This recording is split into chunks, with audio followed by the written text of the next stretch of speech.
ini kalau saya lumpuh ini saya bisa sembuh nggak? Jawabannya dokternya apa? Ya kita usahakan yang terbaik dengan ini. Nah, tapi kita nggak tahu. Kita bisa periksa pakai TMS tadi. TMS. Ya kan, kita pakai TMS tadi. Kemudian setelah kita periksa, kita ketahui oh ini kerusakannya sekian %, kita informasikan kepada pasien. Itulah pada saat kita distimulus, kita lihat tangannya gerak nggak. Nah, stimulus yang diberikan tadi itu ada powernya, kekuatannya. Supaya tidak terjadi stroke ulang. Hanya itu. Obat seperti pengencer darah, anti hipertensi, anti kolesterol, anti... Podcast, pojok obrolan sehat broadcast. Assalamualaikum warahmatullahi wabarakatuh. Hai Sobat Sehat dimanapun Anda berada. Kembali lagi bersama saya Togo Pribadi dalam acara podcast, pojok obrolan sehat broadcast. Bersama saya di sini telah hadir narasumber yaitu Dr. Agus Solihin, spesialis neurologi, fellowship, Neuro Restorasi Engineering Mars Vika SHMH Dr. Law yang merupakan dokter spesialis saraf di RSKD Durensawit. Selamat pagi dokter, apa kabarnya? Pagi, sehat. Sehat selalu ya dok ya. Sehat. Baik dok, pada kesempatan kali ini dok kita ingin mengangkat tema mengenai TMS di layanan klinik spesialis neuro ya dok ya. Nah pertama-tama saya ingin mengetahui sebenarnya apa sih yang dimaksud dengan gelar dokter tadi lu dok, kan panjang tuh dok. Jadi sebenarnya ada sedikit ini nih filosofi gini nih. Kalau kita belajar manusia itu pasti kita belajar dengan ilmu kedokteran. Nah ilmu kedokteran ya kebetulan saya itu kan tertarik di bidang saraf. Jadi dan kebetulan lagi bahwa saya ini sukanya kalau belajar tuh dari A sampai Z harus. Jadi istilahnya maka pertama-tama saya mengambil saraf. Kemudian nah ilmu saraf itu tadi belajar orang ya. Nah kalau kita belajar hubungan antar manusia itu kita perlu belajar hukum. Itulah makanya seperti tadi filosofi saya kalau belajar harus dari A sampai Z, maka saya ambil dari SH, MH, terakhir adalah doktoral. Oh baik dok. Iya. Nah sedikit mengenai restorasi, neurorestorasi dan engineering. Jadi ilmu saraf itu sekarang neurologi itu berkembang. Jadi bukan hanya istilahnya kalau dahulu kita hanya menggunakan palu, tapi sekarang kita sudah begitu berkembang dan banyak sub-sub bagiannya. Nah, salah satu sub bagian adalah neurorestorasi dan engineering sejalan dengan peningkatan teknologi. Jadi kita mempergunakan teknologi untuk membantu pasien-pasien saraf kita. Nah, itulah yang maka ada konsep neurorestorasi. Restore itu mengembalikan. Restore ya kan, mengembalikan fungsi saraf yang terganggu. Nah itu kira-kira demikian Pak. Berarti penggunaan teknologi saat ini itu untuk melakukan atau mendeteksi diagnosa-diagnosa yang lebih spesifik gitu kali ya dok ya? Ya jadi prinsipnya adalah kalau dalam satu dunia kedokteran itu kan pasti kita harus tahu dulu diagnostiknya itu apa. Nah diagnostiknya itu bisa kita telaah lebih lanjut dengan satu teknologi itu.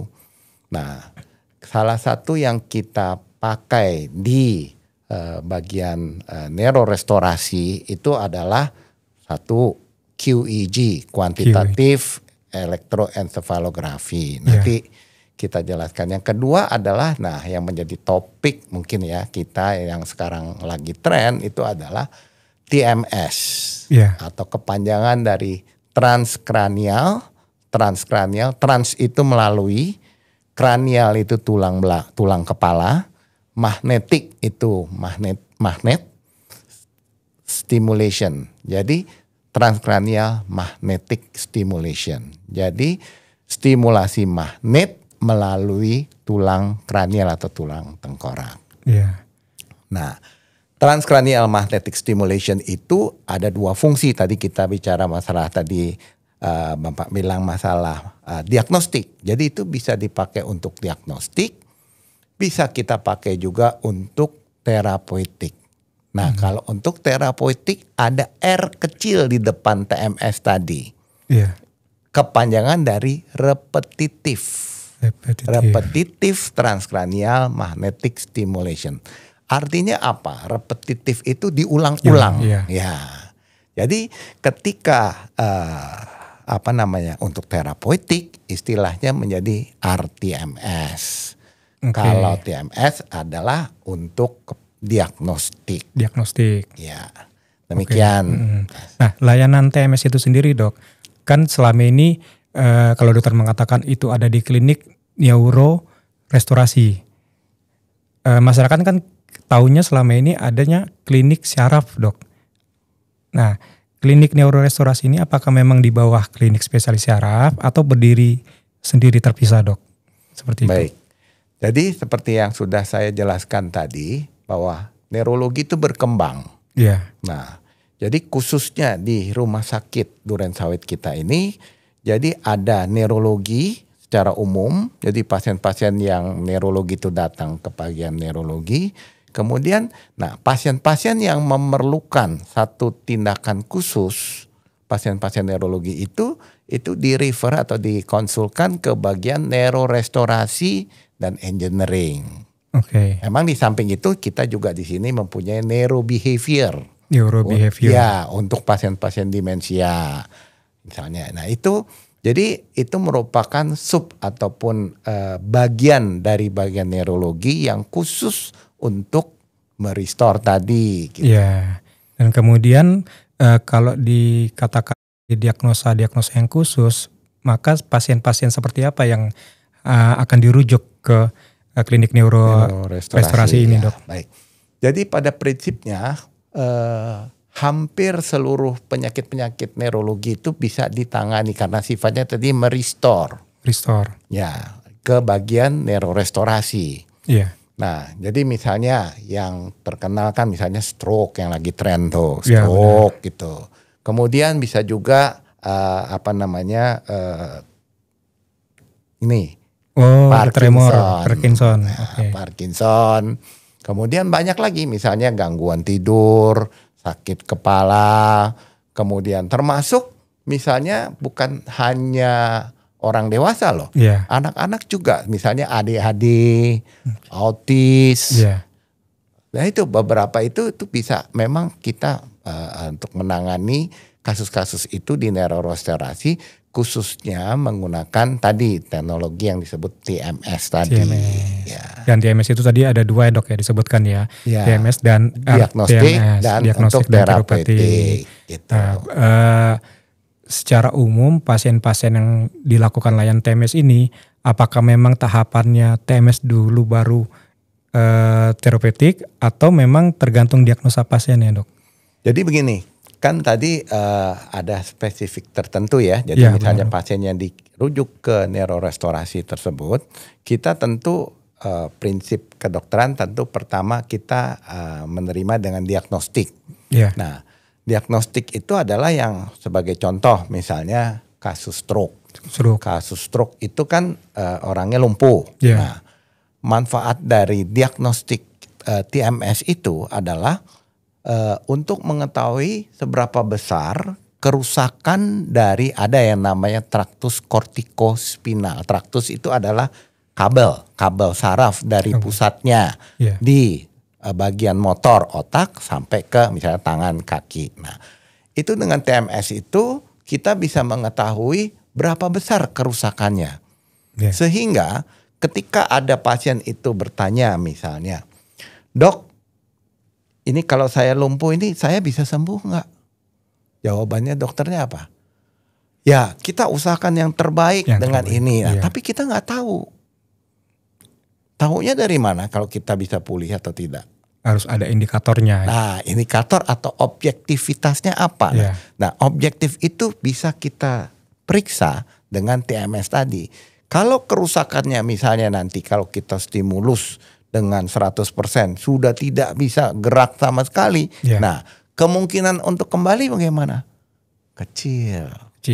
Gitu. Tetapi kalau kita nggak bisa ini, kemudian kita periksa jarasnya ternyata masih bagus, dia pasti bisa kembali dengan manajemen yang baik tentunya. Iya.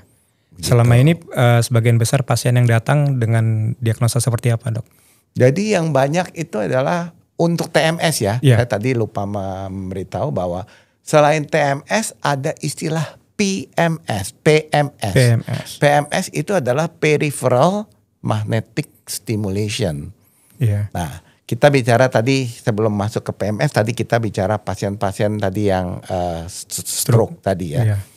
Jadi untuk pasien stroke itu ketika datang tentu manajemennya kita periksa dulu berapa besar kerusakannya yang terjadi dengan TMS. Kemudian setelah ini kan khusus untuk motorik ya. Iya. Motorik itu kelumpuhan. Nah, jadi kita bicara stroke dan kelumpuhan karena stroke itu banyak, Mas. Jadi bukan hanya kelumpuhan, dia bisa juga ada misalnya afasia, misalnya afasia tuh nggak bisa bicara. Oh iya. Nah, ya kan, atau cadel, atau dia banyak juga atau gangguan paruh misalnya kebas atau kesemutan baal, kebas, gangguan menelan. Jadi stroke itu banyak. Nah, itu semua kita bisa untuk khusus motoriknya kita bisa periksa pakai TMS tadi. Ya kan? Kita pakai TMS tadi. Kemudian setelah kita periksa, kita ketahui ini kerusakannya sekian persen, kita informasikan kepada pasien. Nah, TMS itu sendiri memang bukan segala-galanya, bukan. Sehingga kita tidak boleh memberikan satu harapan-harapan palsu terhadap pasien. Jadi kita beri ketahui, kalau kayak begini kira-kira ibu nanti bisa sampai sekian. Gerakannya bisa misalnya tadi tidak punya tenaga sama sekali, kemungkinan bisa digerakkan. Nah itu. Nah ketika progres progresnya tuh seperti gitu. Karena kita sudah tahu kan kerusakannya berapa banyak. Nah setelah kita berikan pengertian pada pasien dan gini baru kita tanyakan pasien mau untuk ini meneruskan treatment. Nah kalau pasien bersedia baru kita lakukan treatmentnya. Nah treatmentnya sendiri itu adalah minimal 5 kali berturut-turut, tidak boleh putus. Tidak boleh putus. Kenapa? Kalau putus nanti dia berubah lagi. Makanya justru itu kita biasanya kalau di sini kita melakukan treatment tuh dari hari Senin sampai hari Jumat. Berturut Senin, Selasa, Rabu, Kamis, Jumat. Itu yang kita lakukan terhadap pasien kita. Kalau tidak teratur ada dampaknya enggak, Dok? Ada. Jadi kalau dia misalnya satu, nanti besok enggak ini, besok. Karena kita itu prinsipnya, jadi saya menerangkan dasarnya ya. Dasar dari TMS ini adalah, kalau dasar TMS itu menggunakan magnet. Ya ketahui bahwa magnet itu dapat menembus benda. Atau kalau kita waktu kecil kan kita lihat mainan magnet dari meja kan. Nah sama, prinsipnya adalah TMS itu kita bisa menembus tulang kepala, masuk diterima otak kita yang di sini. Nah, terimanya dalam bentuk apa? Dalam bentuk listrik lemah. Jadi kalau nanti kita stimulus masih itu tempel itu kerasa seperti agak kesetrum-setrum sedikit gitu. Nah, kemudian apa yang terjadi di dalam otak kita? Nah, otak yang menerima rangsangan tadi itu akan diteruskan ke efektornya kemana. Nah, kalau kita bicara tadi masalah motorik lumpuh, maka kita teruskan ke tangan. Nah, itulah pada saat kita distimulus, kita lihat tangannya gerak enggak. Nah, stimulus yang diberikan tadi itu ada powernya, kekuatannya. Itu dari 0 sampai 100% alat powernya. Nah, ketika kita sampai 100 ternyata dia tidak bergerak, berarti stimulus maksimal tidak bisa untuk menggerakkan tangan. Berarti kerusakannya bagaimana, Mas? Kortikospinalnya itu berat. Nah, kalau kita sudah lihat kayak gitu, baru kita beritahu pasien ini bisa kita lakukan ada perubahan, tetapi jangan harapkan dia bisa kembali normal. Gitu. Nah, itu kurang lebih begitu, Mas, untuk PMS. Nah, kalau untuk PMS tadi ke PMS itu saya lupa untuk memberitahu bahwa itu adalah kita pergunakan untuk kasus-kasus misalnya nyeri. misalnya saraf kejepit di tengkuk, saraf kejepit di pinggang, atau nyeri-nyeri otot. Nah itu semua bisa menggunakan PMS, Peripheral Magnetic Stimulation. Nah bedanya apa selain tempat tadi beda, yang berbeda nanti adalah bentuk coilnya. Kalau untuk PMS kita gunakan coilnya bentuknya bulat. Nah kalau untuk TMS coilnya bentuknya 8 coil atau angulated. Itu berbeda gitu Mas. Nah untuk terapi TMS itu sendiri dok, kan tadi disampaikan 5 kali ya berturut-turut. Ya. Setelah selesai apakah itu dilakukan pengulangan atau memang ada terapi yang berbeda untuk dilanjutkan? Ya. Jadi memang tadi kalau sudah 5 kali dibutuhkan pengulangan.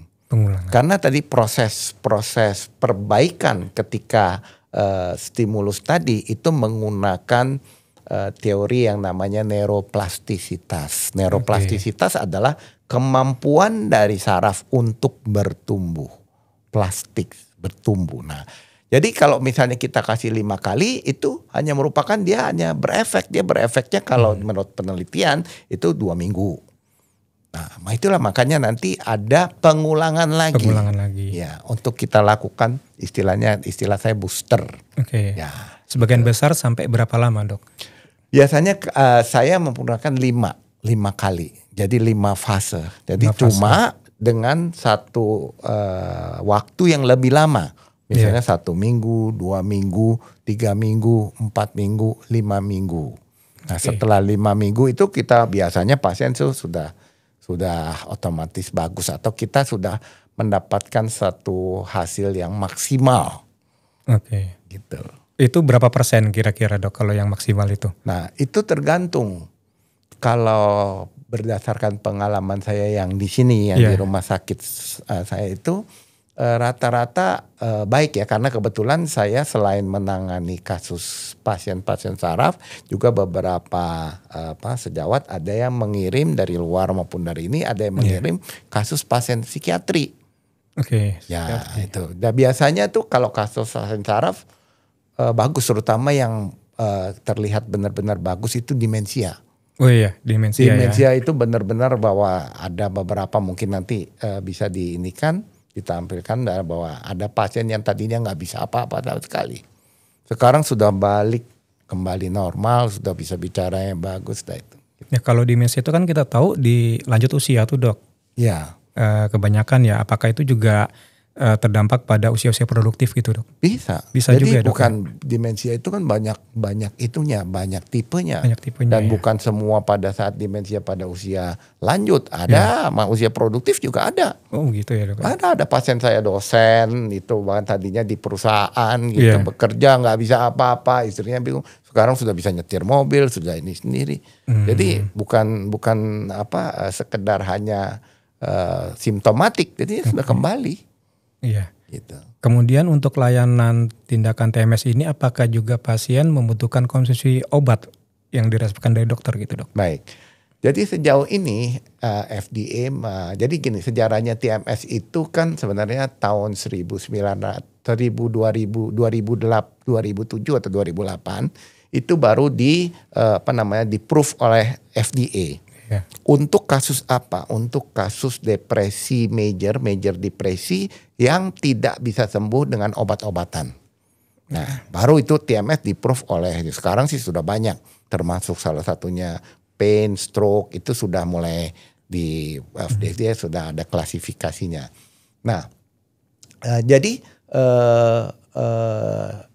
treatment TMS itu hanya merupakan treatment adjuvan. Jadi tetap obat-obatan, tetap dimakan. Nah, kembali kepada stroke. Obat-obatan yang diberikan pada penderita stroke itu obat untuk mencegah supaya tidak terjadi stroke ulang. Hanya itu. Obat seperti pengencer darah, anti hipertensi, anti kolesterol, anti diabetes. Nah, itu kan faktor risiko. Tapi untuk sel stroke-nya sendiri bagaimana? Perkembangannya itu bagaimana? Nah itulah makanya diperlukanlah treatment TMS tersebut. Karena TMS langsung kepada otak yang rusaknya. Nah tentunya memang kita bekerja sama juga dengan otak itu perlu pelatihan. Sama seperti bayi kan nggak bisa langsung gitu kan. Dia kan harus belajar. Nah pembelajarannya ada di mana? Ada di rehabilitasi medik. Oke. Itulah. Gitu. Jadi di sini kita ada kerjasama. Ada terapi lanjutan gitu ya. Ya. Kalau dari dokter sendiri, apakah biasanya juga memberikan terapi-terapi kepada pasien yang bisa dilakukan di rumah gitu dok? Setelah atau pasca mengikuti layanan TMS? Jadi beda mas. Jadi kan seperti yang saya jelaskan tadi bahwa TMS itu kita memperbaiki otaknya. Bagaimana pelatihannya? Pelatihannya ada ke bidang rehabilitasi medik. Di sini kan kita punya rehabilitasi medik. Nah, jadi kerjasama antara neurologi, neurorestorasi sama rehabilitasi medik itu ada. Nah, yang melatih yang itu nanti bidangnya rehab. Jadi kalau ke rumah itu memang semua dari rehab. Dari kita adalah karena kita kan namanya engineering restore membutuhkan alat, ya kita harus di sini di rumah sakit ini. Memang ada nanti ke depan itu juga sudah ada. Jadi restorasi itu banyak. TMS cuma salah satu.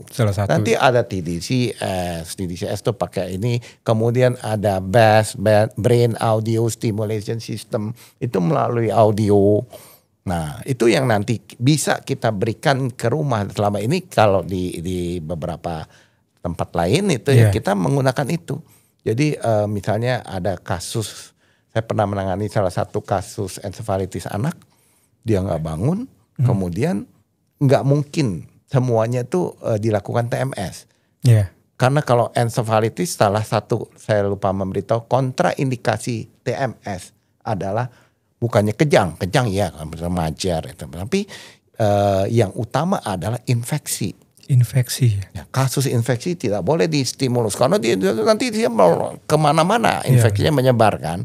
Itu merangsang ya. Jadi menyebar kemana-mana. Nah itulah kita menggunakan alternatif lain dari neurorestorasi berupa audio stimulation yang mekanismenya berbeda. Nah itu bisa kita berikan kepada pasiennya di rumah untuk diperdengarkan dengan ini. Nah itu bisa.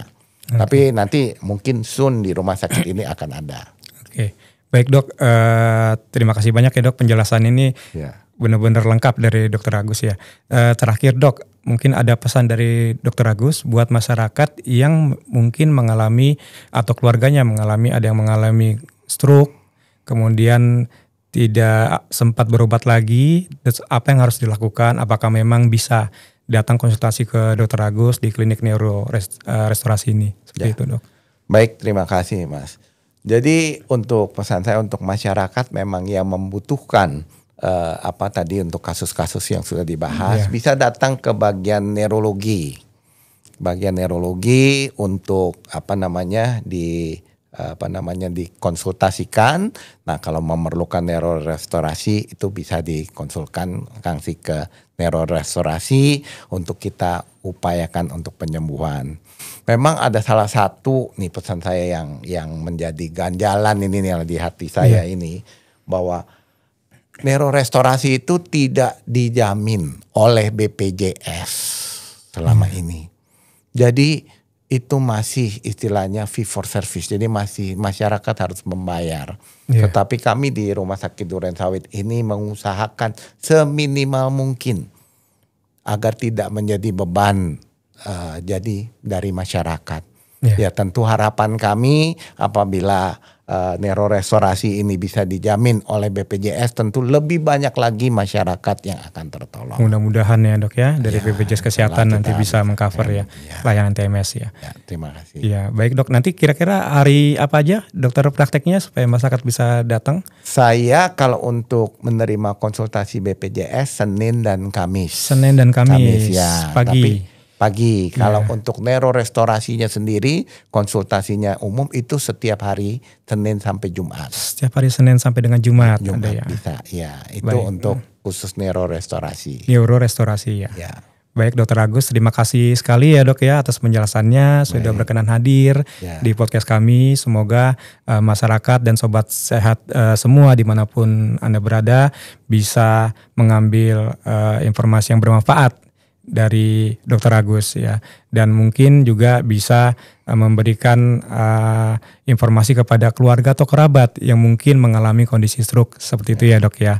Baik sobat sehat dimanapun Anda berada, saya Teguh Pribadi undur diri. Terima kasih, sampai ketemu di podcast selanjutnya. Assalamualaikum warahmatullahi wabarakatuh.